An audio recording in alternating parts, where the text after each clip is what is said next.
Bom, então, acho que podemos ir voltando, né? Porque depois a gente pode só trocar alguma ideia, ver se eu queria saber também quem está trabalhando na saúde pública, como é que se já conhecia também, sabia um pouco da história das clínicas públicas de Freud. E aí na segunda aula a gente vai entrar um pouco mais na perspectiva do Lacan, que a gente tem também a clínica escola, mas também vai pensar aí do que vai surgindo nas comunidades, os coletivos, que foi uma palavra que a gente falou mais cedo, e as clínicas também aí que vão surgindo no espaço público. Eu venho pensando muito no espaço da cidade, já tem um tempo, e é muito interessante pensar aí essa ideia de ocupar a cidade, né, a partir da escuta, e a gente tem várias experiências interessantes aí que vão surgindo no Brasil. Eu acho que mais no Brasil, na verdade, eu não tenho tanto conhecimento em outros lugares. Aqui a gente, nos Estados Unidos, a saúde pública é um problema, né? Eu acho que o acesso à saúde mental aqui é muito complicado e cada vez mais eu venho percebendo isso. E a gente tem poucas referências assim de atendimento, atendimento mesmo público, valor social, como eles chamam, né? Enfim, em relação à psicanálise também, né?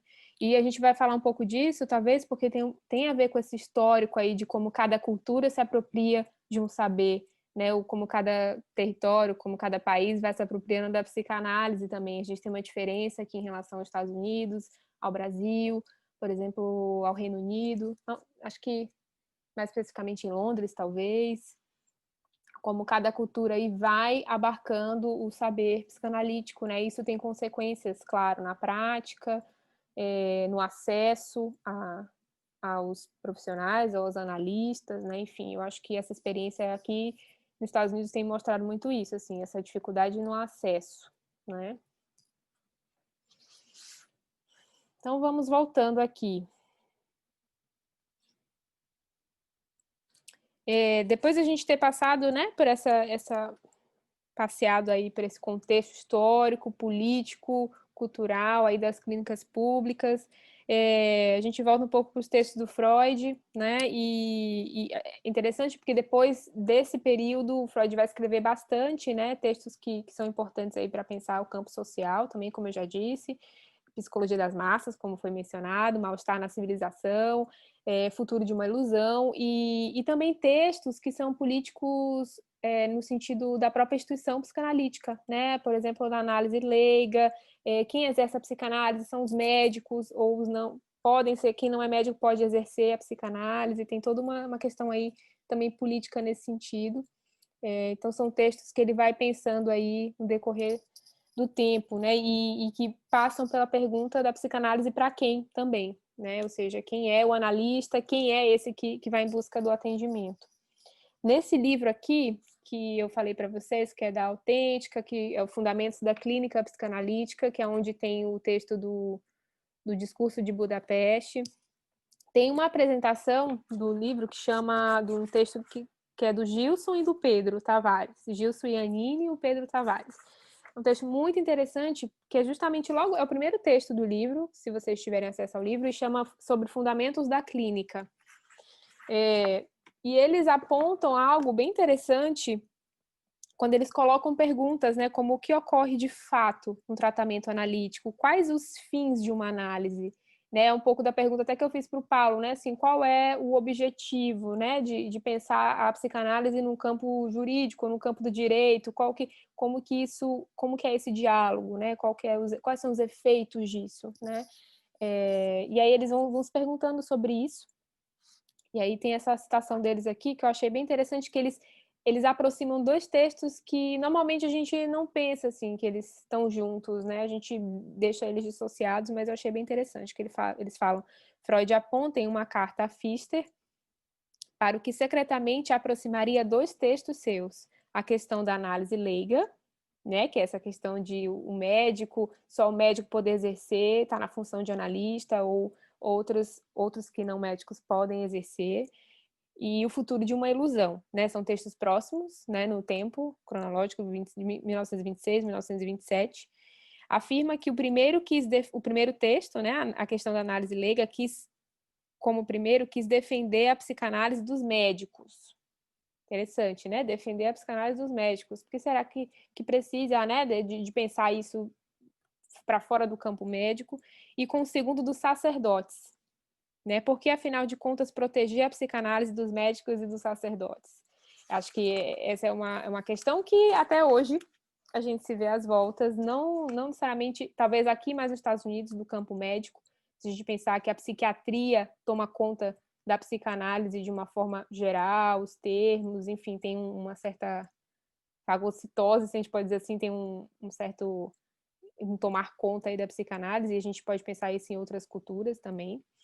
Mas eles vão trabalhando essa ideia, né, do médico e do sacerdote, do quanto que isso também está atrelado a uma ideia que é muito do Ocidente, né, assim, da gente pensar, bom, o médico então vai cuidar do corpo, vai cuidar do organismo, e o sacerdote já vai pensar mais as questões do sofrimento, vamos dizer assim, que não está nesse campo material, né, o sofrimento é da alma. Então, esses dois autores vão pensando que é, de fato, um pensamento dicotômico, que é muito característico, né, dessa lógica do Ocidente eurocêntrico, e que deixa de fora outras culturas também, né, se a gente for pensar. Tem um entre o médico e o sacerdote, tem outras coisas aí, né, que talvez na cultura eurocêntrica do Ocidente a gente não pense tanto nisso. E aí eles falam, né, que pois há culturas que essa figura que cura está concentrada nas duas vertentes, né? Médico e sacerdote. Mas tem algo que passa por um entre aí, que está concentrado nos dois, que é o pajé, o xamã, né? Que é algo que a gente vai ver aí em outras culturas e que muitas vezes é desconsiderado, né? E aí o que a gente vai ver o Freud, né, que ele vai trabalhando, então, qual que é o lugar do analista, né? O analista, ele não é nem o médico e ele não é nem o sacerdote.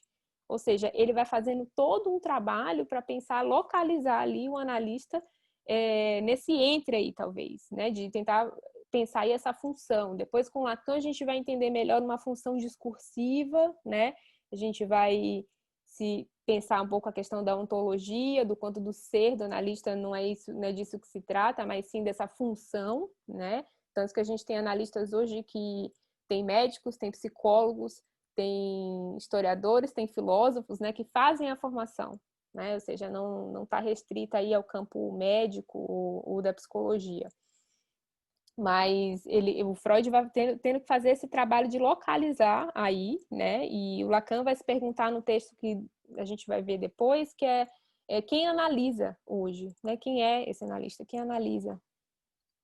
Então, tem esse entre aí que o Freud vai trabalhando, se não é nem o sacerdote, nem o médico, né? Tem algo ali da função do analista que opera numa função ali que está entre isso, né?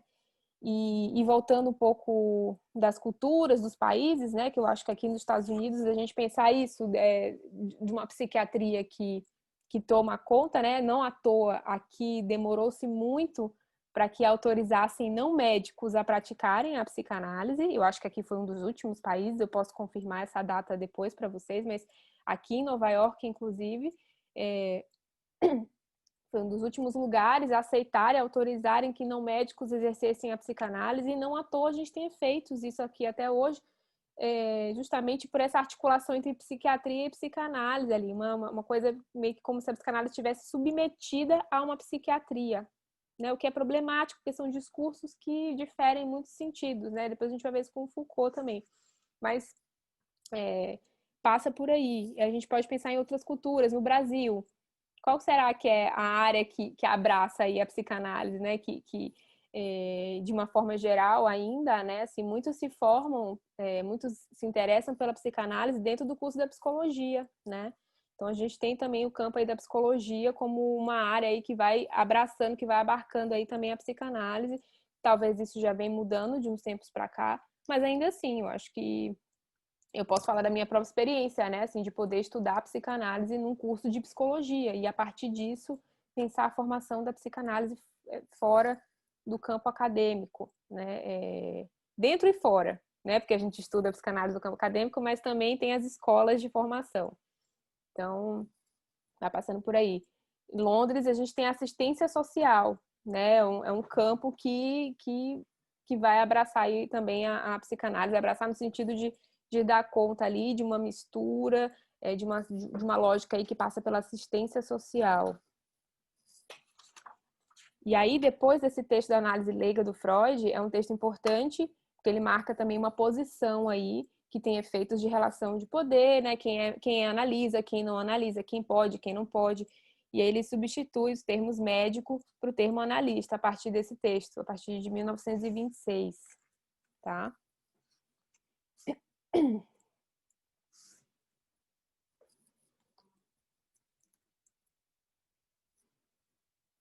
Tô tentando...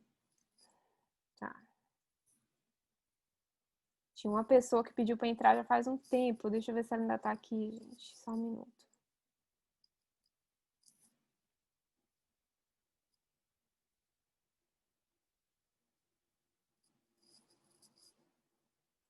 Acho que não.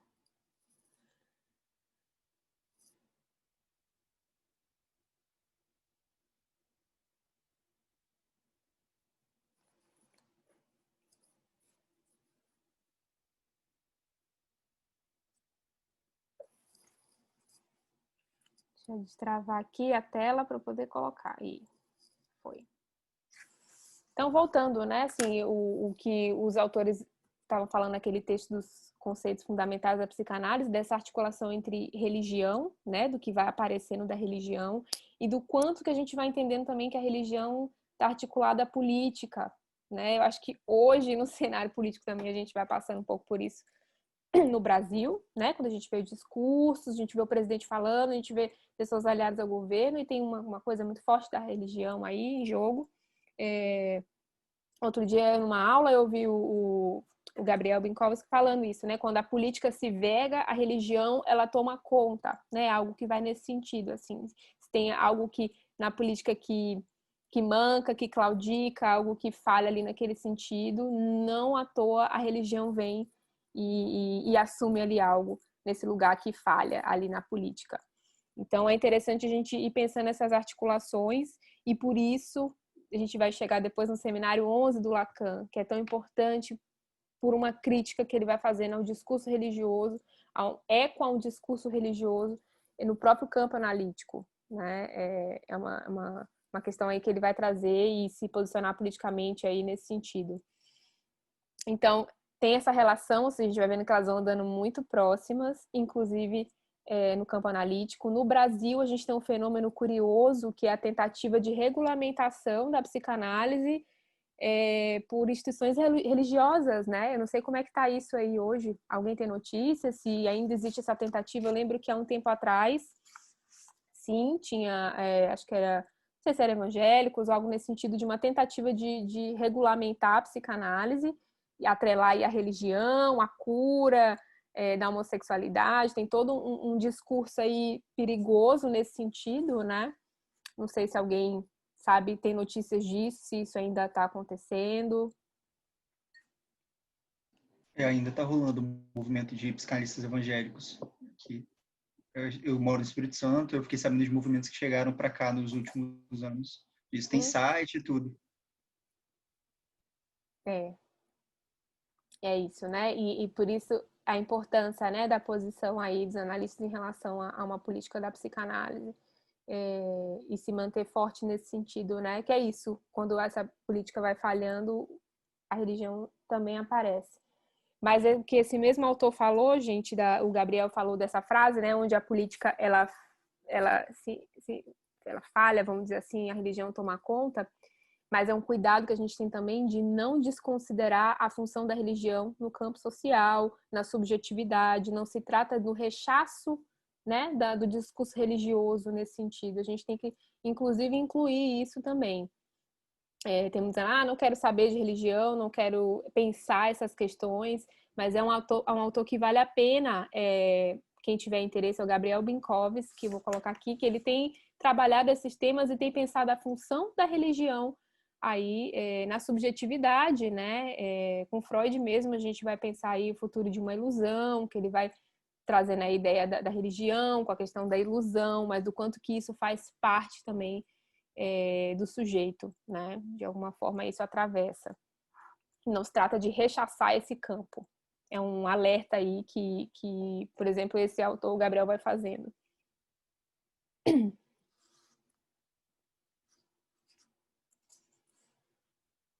Bom, e aí eu vou introduzir apenas essa parte do Lacan, que é do Seminário 11, que não à toa ele começa o seminário com a excomunhão, que é um termo religioso, né? Não à toa ele vai usar esse termo para falar de uma ruptura que acontece com a IPA, que ele não permanece, né, vinculado à IPA a partir do Seminário 11, isso mais ou menos em 1964. E essa ruptura, ela tem efeito aí de ato político, né? Ato político de Lacan no campo psicanalítico que promove essa ruptura com a IPA, não só com a IPA, mas com toda uma lógica e um discurso que ele mesmo diz que vai fazendo eco religioso no campo analítico, né? Tem uma posição importante e todos os desdobramentos disso, assim como Freud teve no discurso de Budapeste, né? Toda essa ideia do ato político ali, de se posicionar frente à prática analítica no campo social. Aqui a gente pode pensar o Lacan nessa função aí também de ato político a partir do momento em que, bom, é importante fazer uma revisão desses conceitos analíticos e localizar a psicanálise no campo da ciência. Olha só o trabalho que ele vai começar a fazer justamente numa preocupação a esse movimento aí de um discurso que vai no sentido das idealizações, no sentido das identificações, né, do campo aí imaginário. A gente fala campo imaginário porque o Lacan ele vê a subjetividade, o sujeito, ele a partir de 3 registros, né, o imaginário, simbólico e real. São 3 registros principais aí.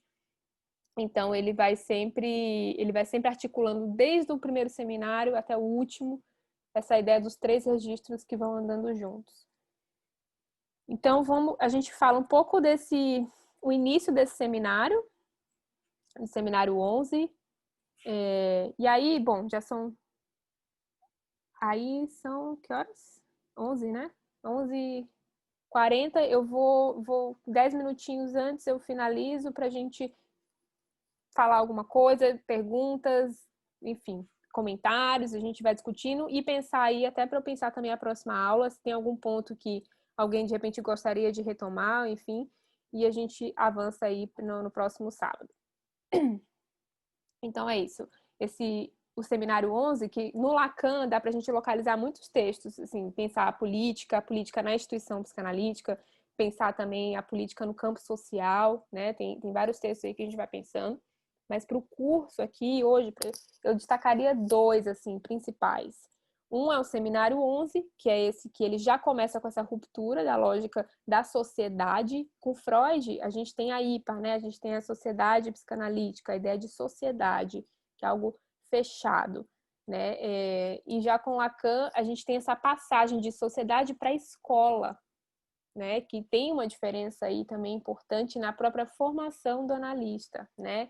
Que passa aí pelas relações de poder, que passa pela transmissão, quem transmite, e dispositivos que ele vai dizer depois, né? O cartel. Não sei se alguém aqui já participou de um cartel. O cartel é um grupo de estudo que você faz em que tem uma pessoa mais um, em que você vai pensando ali numa dinâmica com esse grupo, mas que não passa pela ideia de um discurso do mestre, vamos dizer assim, né? Tem um mais um ali que ele mais provoca do que traz respostas, vamos dizer assim, né? Durante o percurso do estudo. Então, é um dispositivo interessante.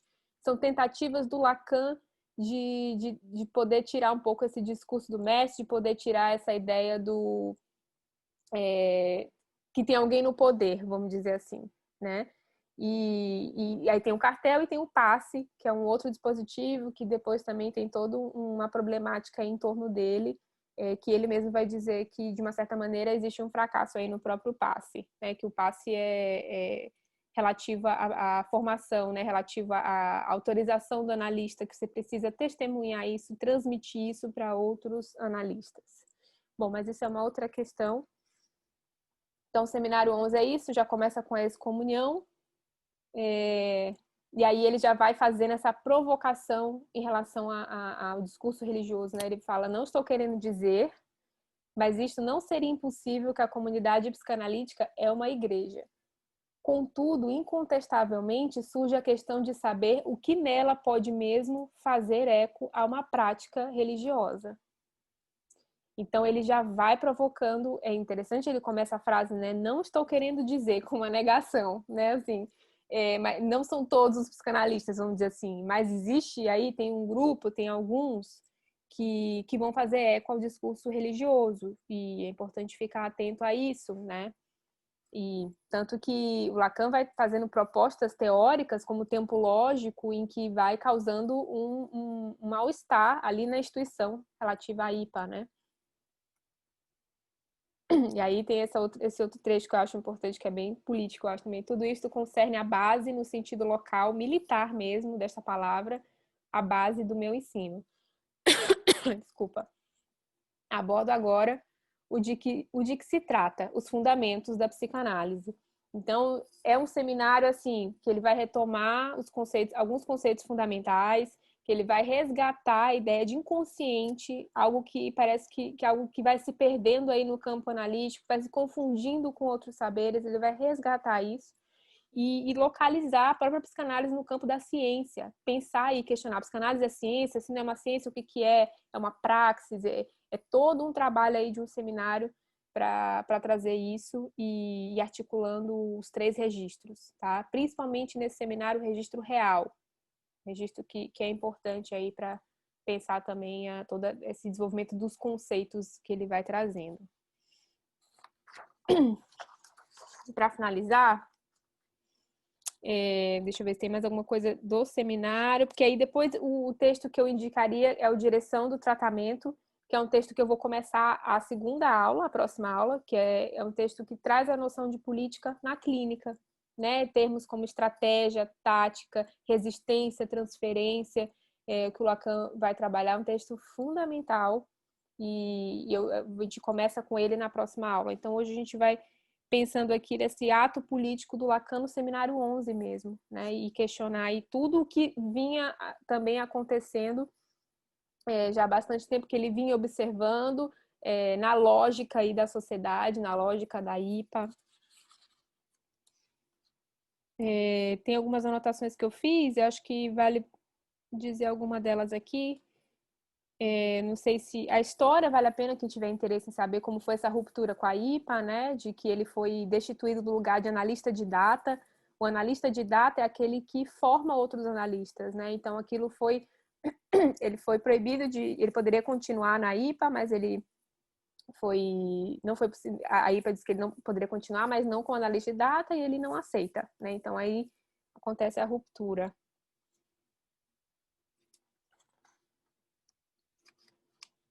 E esse é um seminário interessante, porque também a partir dele a gente vai vendo todo um trabalho do Lacan de dialogando com outros saberes, e tudo numa tentativa, gente, de evitar isso que a gente está dizendo de identificação, de promover ideais, de promover identificações, ou seja, ele vai tentando formalizar essa transmissão através de matemas, a topologia, a matemática, né? Então, a gente vai vendo todo esse avanço aí na teoria dele, todo esse diálogo com outros saberes, que é essa tentativa que ele vai fazendo de limpar o campo aí imaginário, de trazer algo de uma formalização para essa transmissão, né, da psicanálise, que não seja tanto no campo dos ideais e das identificações com a psicologia do ego, né, que é algo que ele vai bater sempre.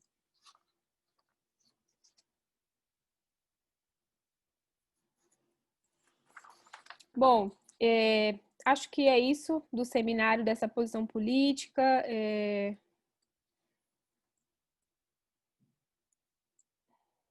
Aqui já falei do cartel, do passe, né? O posicionamento político de Lacan vai do ato de fundação.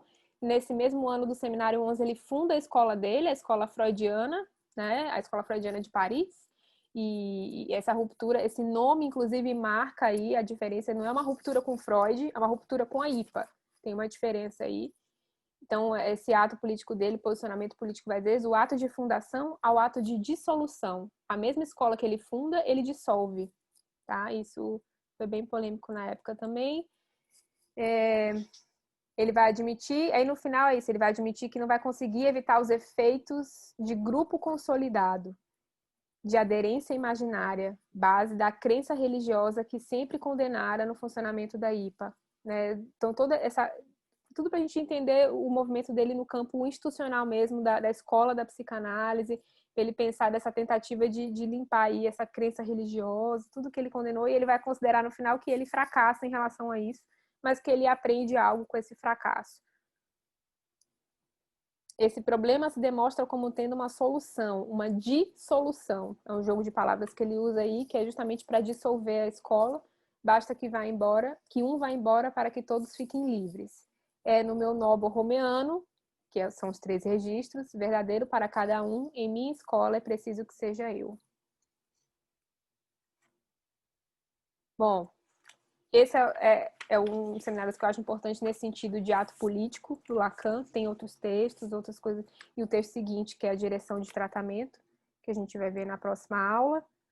Eu acho que por hoje tá bom, né? Já foi bastante coisa, é um conteúdo muito amplo, mas muito rico, né? Assim, da gente pensar aí a política na instituição psicanalítica e na próxima aula a gente entender o atravessamento das políticas no sujeito e na psicanálise, como se fosse de fora para dentro, né? Agora, a gente viu um pouco a dinâmica de dentro ali das instituições, da escola, e pensar isso num outro aspecto na próxima aula. Mas fiquem à vontade, a gente tem alguns minutinhos. Qual o texto mesmo que a senhora indicou para ler para a próxima aula? Eu vou anotar aqui o nome, Direção de Tratamento e os Princípios de Seu Poder. Se não me engano, é um texto de 1958, mas vocês vão encontrar nos escritos, tá? É um livro grandinho do Lacan, chama Escritos.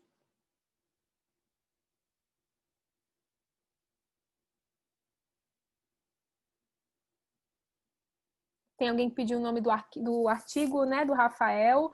Eu vou passar para vocês, que eu tenho aqui no meu computador. Eu vou colocar no link que eu enviei para vocês de referências, tá? Eu enviei aquele link de Imagina. Eu envio o artigo do Rafael para vocês nesse link. Até amanhã eu consigo colocar lá, que fala das clínicas públicas. E acho que tem gente aqui que trabalha, né, em saúde pública. Se alguém quiser fazer algum comentário, se, enfim, fez sentido todo esse panorama aí, né, que a gente vai atravessando.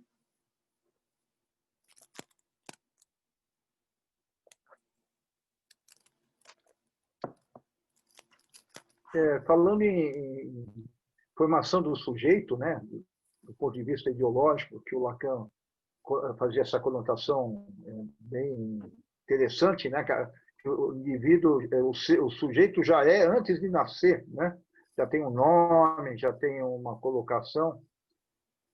Eu só quero destacar que o Paulo, né, fará uma palestra com o professor Alisson Mascaro, né, uma live, uma conversa, terça-feira que vem, 19 horas, né? Olha. Nas entranhas da ideologia. Fica o convite para todos, né? Ótimo. Nas entranhas da ideologia, é isso o nome? Nas entranhas da ideologia.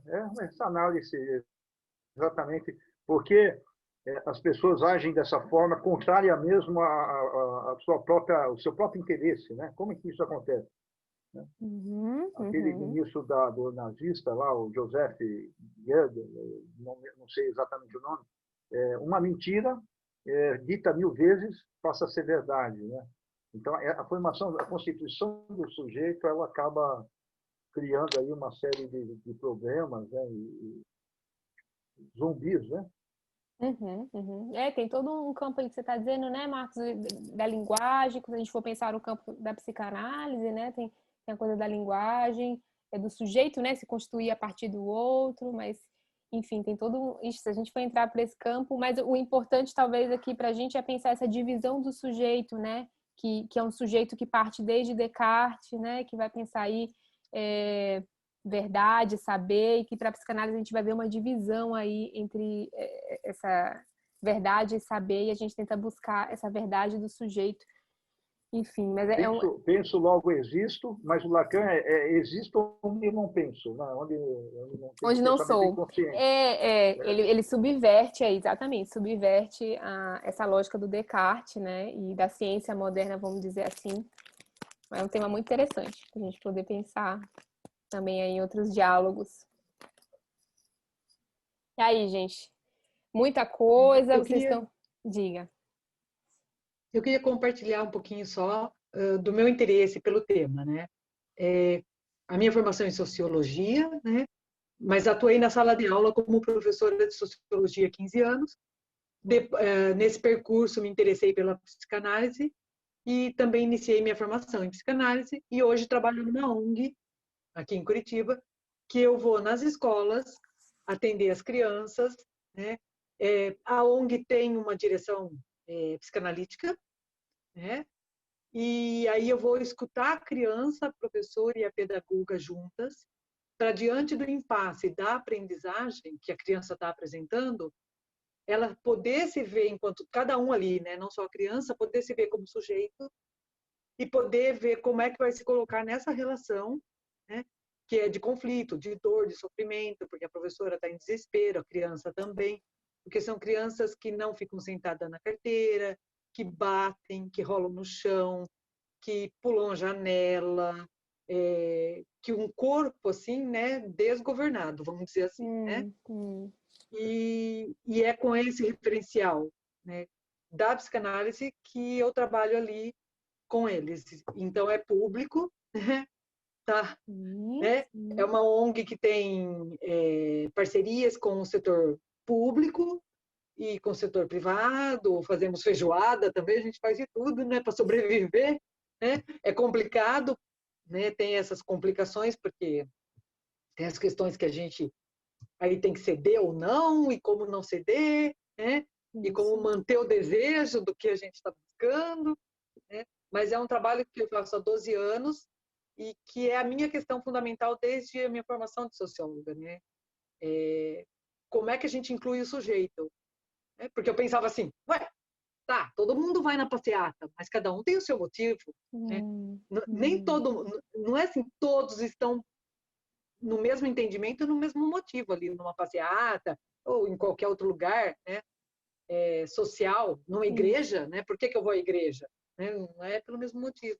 Então eu me interessei por essa discussão. Né? Eu tenho o livro esse livro que você indicou, né? As Clínicas Públicas de Freud, mas eu não tinha começado a ler porque meu óculos está fraco. E agora com a pandemia, esse negócio de ir no médico, agora eu vou em novembro e vou ler inteiro. Leia. Eu li o capítulo que você mandou, né? Tá, ótimo. Aí, só para compartilhar aí. Legal, assim. Tânia, você falou que são escolas públicas ou não? Escolas públicas, é parceria com as escolas públicas e as que mais demandam, né, o atendimento, vamos dizer, são as escolas mais da periferia. Então, tem assim, o pai que é dono do prostíbulo, né, assim, nível, né, social, da condição social mesmo, né? A avó que mandou matar o pai do neto dela, que era filho dela, né, por conta do tráfico, de discórdia do tráfico, e o menino tem apelido ele tem um apelido lá de um traficante, que todo mundo chama ele lá Só tem 6 anos essa criança, tá? Sim, E aí na escola, a gente vai fazer todo um trabalho de descolamento e de interpretação desse apelido, né, para o nome dele, né? Então, assim, são crianças em muita dificuldade social mesmo, e as famílias delas também, né? Que a gente atende. Sim, interessante, porque a tua forma... Então, você tem interessado, né, Tânia, pela psicanálise e se questionando aí sobre o sujeito, né? Muito bom, porque isso implica uma escuta, né, nessas situações que são difíceis aí, né? Isso, que não seja uma resposta generalizante, né? Isso. Ele faz isso porque ele é filho do traficante. Não necessariamente. Tá, exato. É a dúvida nisso, isso. E você não trabalhar no campo das identificações, isso. Você poder pensar ali o sujeito. Interessante. Não conhecia alguém que fizesse um trabalho assim, a partir de uma ONG.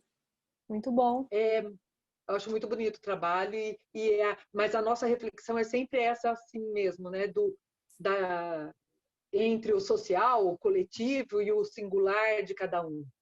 Né? Como é que a gente se posiciona nesse lugar, numa instituição, né? Numa escola, e mantém o singular de todo mundo, mas também mantém o coletivo, né? O grupo. Tá né? entrelaçado, isso. Grupo, né? Todo mundo entrelaçado.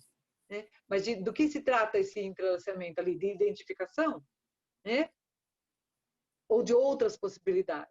Né? A identificação ela tem que acontecer em alguns momentos, mas ela não precisa, talvez, prevalecer. Né? Eu tenho pensado muito nisso. Tá. Você me lembra muito o trabalho do acompanhamento terapêutico, que eu não sei se você conhece, mas é uma função interessante.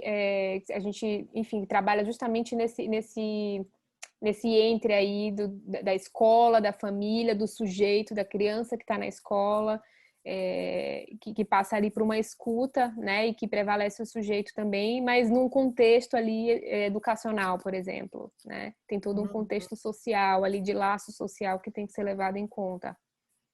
Muito bom. Conheço sim. Muito bom. O AT me lembra um pouco a função do AT, isso que você está dizendo, e fantástico, trabalho importante. Obrigada por compartilhar.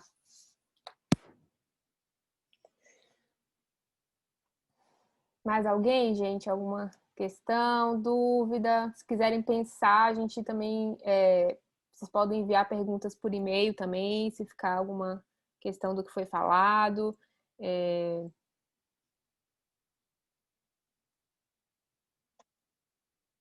Mandar no chat, ou enfim, acho que é isso, né? Também a gente vai fazer pelo Zoom, né, Paulo? Eu acho o próximo encontro, não sei, a gente pode tentar fazer pelo Zoom de novo, acho que funcionou. E nesse mesmo horário, então a gente se encontra no próximo sábado. Eu mando a lista de referência para vocês dos próximos temas da segunda aula que a gente vai trabalhar. Você consegue mandar de segunda?